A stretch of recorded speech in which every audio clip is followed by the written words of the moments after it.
Fighting games have become an integral part of the gaming industry, captivating players with their intense action, competitive nature, and cast of characters now pop icons in today's popular cultural zeitgeist. The roots of fighting games is very interesting because it can be traced back to the arcade era of the 1970s and 1980s. Games like Heavyweight Champ and Boxing, while basic in terms of graphics and whatnot, their mere presence laid the groundwork for the genre, and not even towards the end of the decade of the 1980s. A small game studio in Japan took the torch and just ran with it, creating Street Fighter in 1987. Timing and spacing are crucial for both offensive and defensive maneuvers, as players must anticipate and react to their opponent's moves, blocking or evading attacks while seeking openings to counter. However, in later games such as Street Fighter 4, the focus attack adds an additional layer of strategy. This mechanic rewards smart decision making and time. But what really made Street Fighter stick in the minds and hearts of gamers all over the world is definitely its roster of characters, from Ryu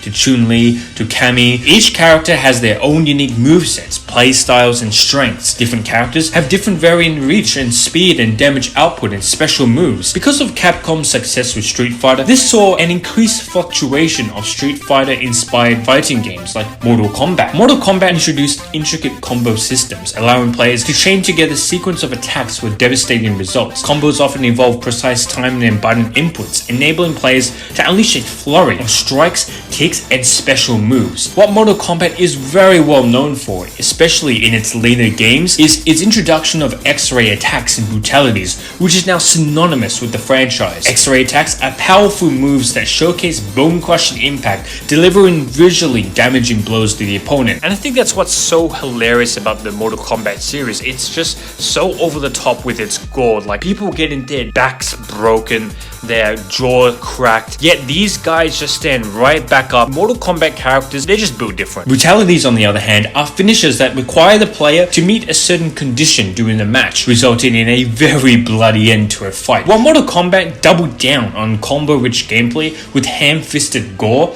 other games such as Virtua Fighter focus on tactical strikes and counters. Virtua Fighter places a strong emphasis on timing and predictive gameplay. Players must execute counters, which involve interrupting an opponent's attack with a well-timed defensive maneuver in order to turn the tide of the battle in their favor. Counter system also encourages anticipation, careful observation of an opponent's patterns, and exploiting openings to punish their mistakes. Furthermore, Virtua Fighter offers precise control, allowing players to sidestep, step forward or backwards, which aids in the strategic positioning of their character in order to set up a potential counter to their opponent's hard-hitting combo. But most importantly, Virtua Fighter were among the first fighting games to feature 3D environments and characters, which added depth to the fighting genre, which up to this point was purely 2D, and is a clear reflection of the advancement of technology, which allowed for better graphical fidelity, which developers at Bandai Namco and Nintendo took advantage of. For Tekken, released by Bandai Namco, allowed for its developers to incorporate interactive stages, introducing elements of environmental interaction during battles. Players can utilize walls, objects, or obstacles to extend combos, create additional damage, or gain positional advantage. Some stages even feature transitions, allowing players to move between different areas. This level of interactivity with the stages itself became an integral part of Super Smash Bros. Melee's game, which offered a platform-based fighting experience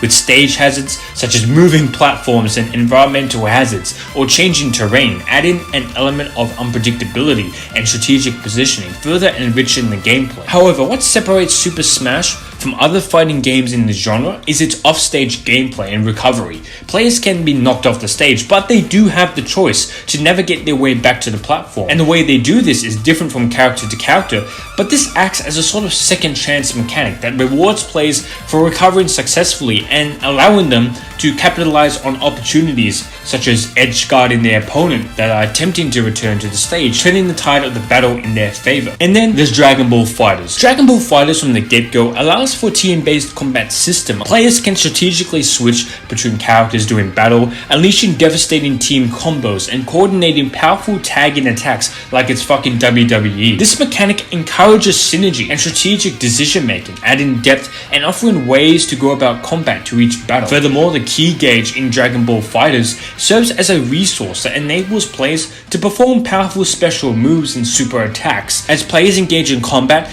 the key gauge fills up granting access to a variety of devastating abilities unique to each character. But most importantly, what makes Dragon Ball FighterZ so goddamn memorable is its dramatic finish mechanic, which allows players to reenact iconic moments from the Dragon Ball series. Yeah, this is just straight up fan service.